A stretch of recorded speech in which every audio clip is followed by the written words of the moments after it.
Ici, le poisson est roi, mais il se vend à prix d'or.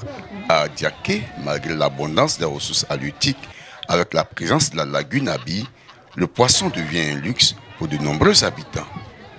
Pas trop cher.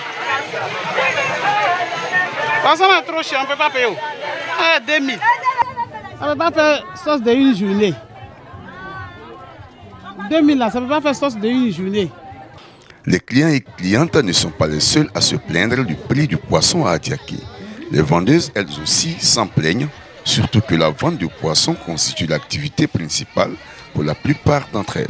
Oui, vraiment, le prix de poisson, là, 2 jours, c'est trop cher. Avant, là, c'était pas cher, mais dans ces temps-ci, là, c'est cher. Quand nous-mêmes on vend, on s'en sort pas. Souvent, même l'argent ne sort pas. Je paye poisson dans la main des femmes. Les femmes payent dans la main des pêcheurs. Nous, on repaye encore. Donc, ça fait que le poisson est cher. Puisque les pêcheurs vivent au dépend de ça. Pour comprendre cette situation, direction Éplément, un village de pêcheurs situé dans la commune d'Adiaké, à la rencontre de cet homme, Awa Aboka, président d'une coopérative de pêcheurs. Nous avons le réchauffement climatique qui fait que les intempéries font qu'aujourd'hui le poisson est rare. Il fait très chaud. Des fois, au moment où le déplacement des poissons, ça se fait sans calendrier, où on devait les trouver, on ne les retrouve plus.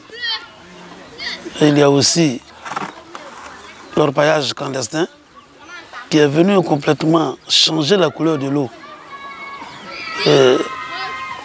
Ça fait que à l'intérieur de cette eau-là, qui a apparu en lagune, il y a le cyanure. Alors ce cyanure a fait que le poisson ne peut pas y vivre. Donc le poisson cherche des endroits pour y vivre. Et quand c'est comme ça, on retrouve quelquefois le poisson dans les lacs. Si cette eau n'est pas entrée dans les lacs, le poisson se trouve dans les lacs. C'est très difficile de pouvoir les atteindre. Entre difficultés de production, rareté de la ressource, spéculation et exportation massive, le poisson pourtant en richesse d'Adiaké échappe de plus en plus aux assiettes locales. Awa Aboka propose donc une alternative. Donc l'alternative c'est ça. Il faut apprendre à faire l'aquaculture et la pisciculture pour pouvoir pallier à tout ça. Sinon la Côte d'Ivoire dépense plus de milliards dans cette affaire.